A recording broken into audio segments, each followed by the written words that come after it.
thank you for being here. I certainly wish we were coming here to announce some great new endeavor in downtown Frederick, but it is what it is. I wanted to acknowledge that several members of our Board of Aldermen are here this afternoon. We have Alderman Russell, Alderman Derek Shackelford, Alderman Roger Wilson, and certainly appreciate all of their help and assistance through this. These have obviously been a very difficult 48 hours so far, and the challenge with the weather forecast is that we don't anticipate that it's going to significantly change. We may not be seeing the level of rain falling over the next couple of days that we did Tuesday evening that created sort of the immediate impacts that we began to feel then, but we know that because the ground is now saturated and the rain is in the forecast through Sunday, that we are going to continue to feel the effects of this weather, and that's going to mean a number of different things, and we're going to bring up a number of different individuals within our organization to talk about what that means. But our primary concern right now is the life, the safety, and the health of the residents of the city of Frederick, and our efforts at this point are geared towards triaging those kinds of calls when they come in to make sure that we are responding accordingly. We have declared an emergency declaration here in the city, and that is intended to really do two things. The county has joined us as of today in that, and so the coordination and the partnership that exists between the city and the county right now is extraordinary and will continue to be the way in which we operate. We want our residents to understand that this is a serious issue that they should be mindful of, that when the alerts come out from the appropriate government sources about flood effects and rain and those things, that they should take note of that and they should be mindful of that and obey and listen to those alerts. The other thing that this does is there's an accounting process that has to occur with this. We need to understand in the city of Frederick how much our costs are relative to this storm, and we know that our residents and the business community have those impacts as well, and we need to have a way in which we can measure and calculate all of that, because if and when state or federal relief dollars become available, these declarations now put us in line to be able to do what we need to do to try and get some assistance back to help our community recover. Right now, we're in operations mode, and that's where our focus is. And I know that there are probably a lot of questions about what happens next. We don't know what happens next. We have to get through where we are now, and then we will determine what the after action is. But at this time, because there have been a lot of questions, and actually, before I go to our Director of Public Works, Zach Kirshner, and the other individuals behind me, we also have Joe Lindstrom, who is our Risk and Safety Compliance Manager, Captain Dwight Summers, who's with the Police Department, and Michelle Bowman, who is their Public Information Officer.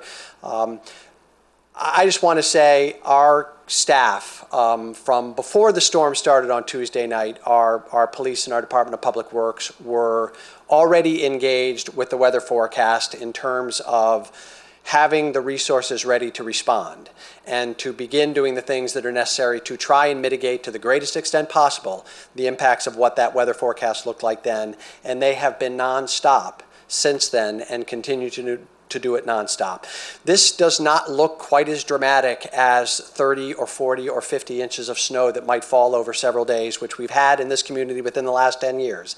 But I can tell you that the time and energy that has to be dedicated by our employees to deal with water in many respects is far worse. It's more unpredictable. The risk to health and life and safety is greater because the storms track much more quickly. And we are fully aware of that, and I just want to say thank you to our employees, because what we're able to do from a response standpoint is not possible without the hard work and dedication of those individuals, and they deserve the credit. They're out there working under the most extreme and challenging conditions to keep our residents' personal lives and property as safe as they possibly can. So with that, I want to turn the microphone over to Zach Kirshner, our Director of Public Works, to talk about what's happening in the DPW realm. I didn't get your name. My name is Michael O'Connor. I'm the mayor of the city of Frederick. Okay, thank you. Good afternoon. As the mayor said, my name is Zach Kirschner. I'm the Director of Public Works, and I just wanted to provide a bit of an update as to where we are in our operations. As you're aware, we've had a great amount of rainfall in the past couple of days, and we're working to address the flooding and issues that have come along with that. First and foremost, regarding city drinking water, drinking water is safe to drink. It's safe to drink, to cook with, to wash with. It is perfectly safe to use. We did put out a notice last night to our residents and businesses asking them to curtail their use of water to the extent possible. The reason for that is that our wastewater treatment plant is currently running at capacity, and any amount of reduction of that wastewater that we can achieve would be beneficial for us. Moving forward, we have reports of some sewer backups throughout various parts of the city. Should you experience a backup, please contact our DPW switchboard at 301-600-1440, or you can email us at stormissues@cityoffrederick.com. Of high priority, certainly should you experience a medical or life-threatening emergency, dial 911 immediately. Should you identify any infrastructure issues, whether it be flooding, damage to our streets or bridges, potential sinkholes, street lights, etc., again, you can contact our switchboard at 301-600-1440. Our immediate focus is prioritizing those reports as they come in and responding to them accordingly. As we move forward out of the emergency operations stage in coming days, we'll move toward more of a cleanup stage and address some of those issues then. We have taken precautions to barricade, fence, and safety tape off any damaged infrastructure that we've identified so that we can come back to it later. We do ask that you please respect those barricadings and so forth and stay clear of that infrastructure. As the mayor mentioned, there is more rain in the forecast, unfortunately. I just want to take a moment to remind the public to please stay clear of standing or moving water, as it could pose a safety risk. As a reminder, do not attempt to drive through floodwaters. Please stay safe and choose to turn around and seek an alternative route. And with that, I'm going to turn it over to our risk safety manager, Joe Lindstrom. Yes, good afternoon. My name is Joe Lindstrom. I'm the risk safety and compliance manager for the city of Frederick. Sure, it's Lindstrom. The risk safety and compliance department has remained focused in working with our emergency responders, making sure that our emergency responders are safe, making sure our employees are safe who are responding to this event. We are also working with our insurers as well as our county partners who have now declared a state of emergency to make sure that we are searching and will help search for our residents, ways that we can look for relief for them if that is possible. You will hear the same thing from all of us, I think, in emergency management, is to please stay away from standing water, large puddles, and as Zach said, when you come upon that, please turn around and seek alternate routes. Our mission at this point is to work hand in hand, now that the county has declared a state of emergency, working hand in hand with the Emergency Operations Center of Frederick County, and work hand in hand to make sure that we are doing everything that we can to mitigate losses, protect life and property. That's all I have. Thank you. I am Michelle Bowman. I'm the Public Information Coordinator for the Frederick Police Department, B-O-W-M-E-N. Mine's easy to spell, sorry. So the Frederick Police Department, as you can imagine, has been extremely busy for these past 2 days, starting at about 7 p.m. on Tuesday evening. What we're seeing a lot of was some stranded motorists and some vehicles that were inoperable, as well as working hand in hand with our partners in the county with fire and rescue and emergency management to make sure that we're getting correct information out in a timely manner. As you all know, this is an active and a dynamic event that's still going to continue through the weekend. So we are hopeful that the community really heeds our warnings. And when we put out lists of roads that are closed due to high water, it's very, as I said, it's very active. So you can come across a road that may not look like it has high standing water. 5 minutes later, it's completely flooded. So we are keeping up with it. We're being as transparent as possible to get the information out. We're also responding to as many requests through social media and getting as much information out as possible. So please call us if you need us. We'll be here to answer questions for you as well. And another point is, especially Tuesday night, our officers acted heroically in some of the water rescues that they did, and they should be absolutely commended because that really did help with the health and safety of our community.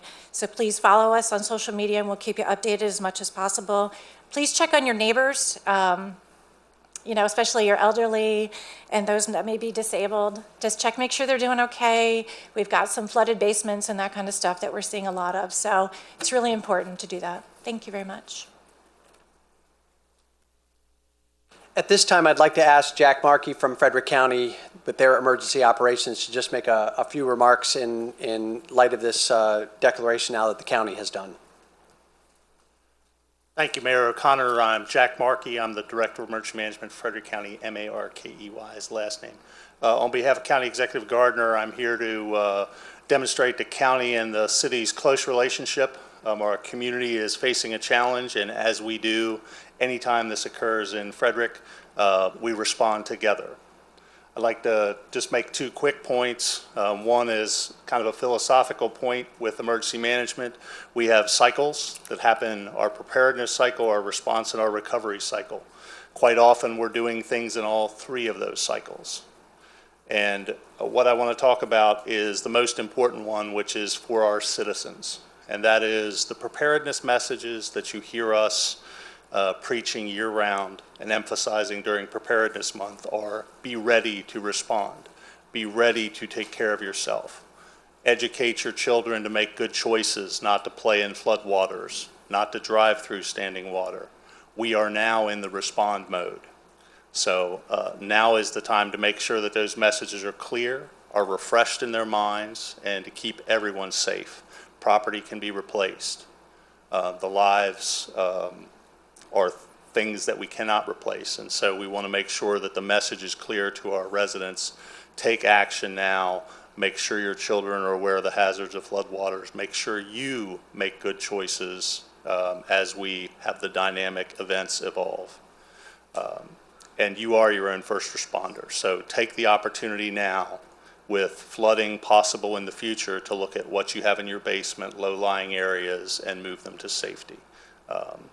With that, we will continue, as we do during our response operations, as we move into recovery, to be tied at the hip with our city, state, and federal partners, if that becomes the case, to ensure a quick, speedy recovery for the city of Frederick.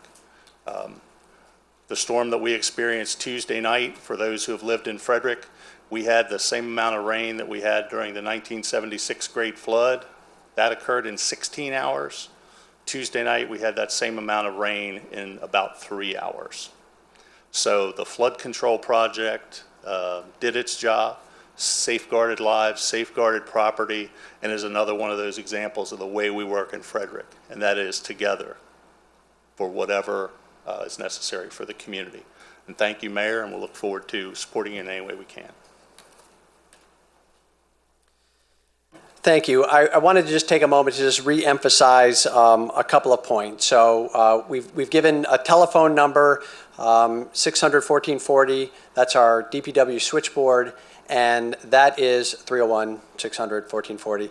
That is the number where we'll take any phone calls about storm-related issues. It allows us to begin that process of tracking. Please understand that we're getting a lot of phone calls, and so we are prioritizing those phone calls based on those life, health, and safety issues that we have talked about. We have set up a special email address for this storm, stormissues@cityofrederick.com. So if perhaps you can't get through on the switchboard, you can send us an email and that will come through. The City of Frederick also has an app, the iSpires app, which is another way in which you can take pictures of things that you see that you have questions about. If you come across a road that doesn't look right, or you see something that is a piece of equipment or a piece of city infrastructure that looks like something's going on with it, you can take pictures of that and you can send that directly through the app, and that all gets logged and tracked so that we can respond accordingly. A mention was made about neighbors, and I think that's really important. I had the opportunity yesterday to visit with the YMCA and some of the residents in the vicinity of the YMCA who had experienced pretty devastating flooding in their basements. And the questions come through and they're all the same. Well, what do we do now? What happens now? next? And I wish I could give good answers to that because, as several have said, we're in response mode now. But our opportunity for after action will come. The flood control project in downtown Frederick that we spent millions of dollars on decades ago did exactly what it is supposed to do, which is it safeguarded the lives and the property of our residents and our downtown businesses. When Baker Park is flooded, that's a good thing because that means downtown Frederick is not flooded. Our stormwater system is working exactly the way it is supposed to. It is moving stormwater through the city. The problem is it is designed for water that falls at a specific rate. And the water that we have seen over the last few days and will continue to see over the days to come may exceed its capacity to move that water at the level at which it was designed. Those are things that we will have to look to long term in terms of how we better manage these events, because I think what we've all seen, the so-called 100-year flood or the so-called 500-year flood, they're happening more often now, which means that amount of time is not what we think it is anymore. And that's something that we're going to have to look at as well. It's certainly never good when you have to postpone and cancel things, but a couple of announcements on events that were coming up. Bike to Work Day is always a big day in the city of Frederick, and unfortunately because of these safety concerns tomorrow morning, that event is being postponed and being moved to June 1st in the city of Frederick. A couple of our aldermen were having a meet and greet this weekend in one of our parks. Rather than try and reschedule that to another location, we will simply reschedule that to another date when we don't perhaps have the weather to contend with. There was an open house scheduled for our Police Activities League coming up over the weekend. That's had to be postponed because we actually had some infrastructure damage in the vicinity of that location. So these are the things that over the course of the coming days, it may be fine now, but the water penetrates the soil and it sits there, and erosion that you can't see starts to occur. And we hope that our roads won't fail. We hope the trees will not come out of the ground. We hope for a lot of things not to occur, but we just don't know. And we have to be mindful of that. The emergency declaration, which the county and the city have declared, will last for as long as this event occurs and as long as we think we need to continue to keep our residents aware of what's going on. There have been a lot of questions, I'll try and end on a somewhat lighter note, about goldfish. And I think that says something about Frederick that's a little unique, and one of the things that even in the face of the kind of devastation that I've seen and that I know some residents are experiencing, the caring nature of this community does not disappear. We are able to keep, I think, a kind of positive outlook on things, and people see goldfish in ponds in the park, and they're very concerned. What should we do with the goldfish? We've actually reached out to the Department of Natural Resources because we want to make sure that we're giving people the right information. So the answer is, if you find sunfish or bluegills, now I would not know the difference between any of those, but hopefully you will if you see them. Maybe goldfish are really gold and the other ones aren't. Bluegills might be blue, and I don't know, maybe sunfish are yellow perhaps. I don't know. I think we all know what goldfish look like. The bluegills and the sunfish can go back into the creek, back into Color Lake. If you find them, you can put them back into the water in which they came from. We would really prefer that you take the goldfish home and adopt them and provide a good home for them. We may find one if we can and bring it to City Hall and I don't know, name it. I was going to say Stormy, but that's taken already. We'll try and come up with a good name, perhaps. So with that, I think we're available, all of us, to answer any questions you might have about the city's response and what's happening right now. Yes. So what's the word at this point on any? Sorry, what's the word at this point on any injuries or deaths? At this point, I have heard of no injuries or death related to the storm. So that is perhaps a testament that people are paying attention to the alerts and what is that's going on. We haven't gotten anything from our police department. I haven't heard anything that's come from the county, so that's all good news. And one follow-up question. Obviously, the YMCA was hit very hard. Can you touch on a couple other areas that were hard hit, specifics? that area, that North Frederick community, because of the way in which the stormwater management system handled things, that seems to be an area that was particularly hard hit. The western side of the city of Frederick, because Rock Creek flows through there and it filled up, that there was extensive flooding in some parking lots out there that would typically drain into that creek, but the creek was full, and so there was no place for the water to go, so the water stayed in the parking lots. Obviously, there's a lot of people who are experiencing water in the basement, including people that over the last 20 or 30 years never had substantial water in their basement. I have a basement in my house, and I've had water in my basement before, but I've never had water rising in my basement like I did on Tuesday night. So while I'm dealing with this, my wife is at home making sure that, our house and that it's all good. It's all good. But we all have stories, and we're all trying to do the best we can to make sure that we can ride this thing out and then get the after-action process in place. Tell us your story.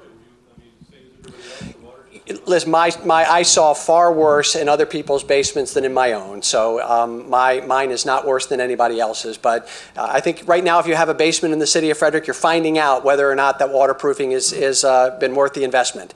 And it's just a lot to deal with, and I met with a family in the North Frederick area in the vicinity of the Y. They're trying to get their house ready for sale, and Wednesday they brought a team in to help clean out their basement, and Wednesday night more rain came, and they're doing it all over again today.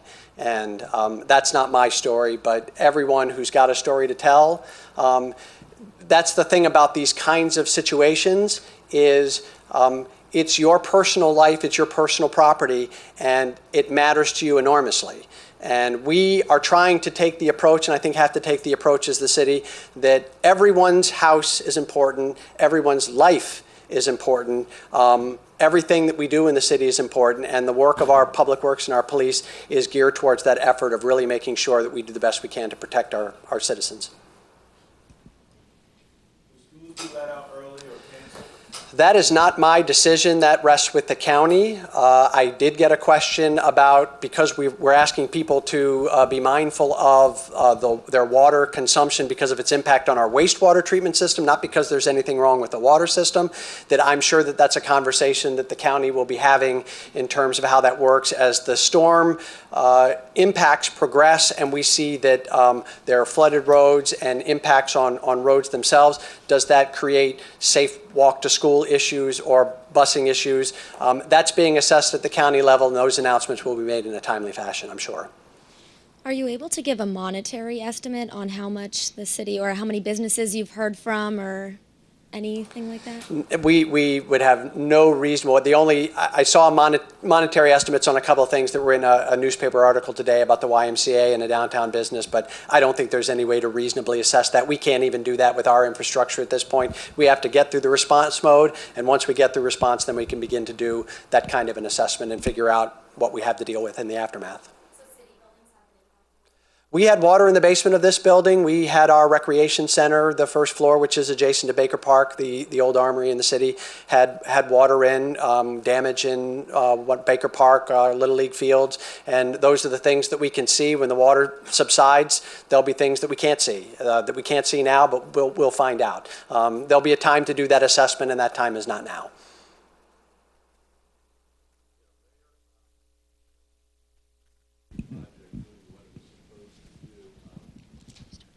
Think would happen if we got more water than that thing can handle? I mean, at the present time, we're getting a record rainfall now. Yeah, I try and resist speculating. Number one, it's something I frankly don't even want to think about. I don't think that is something that we really need to be concerned about. The project was designed with a very large capacity.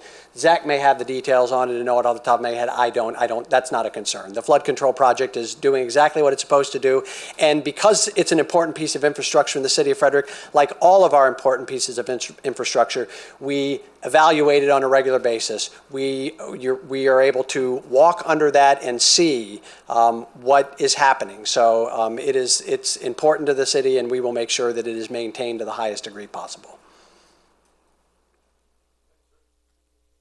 Thank you very much. Appreciate you being here. Thank you to our staff as well. Thank you.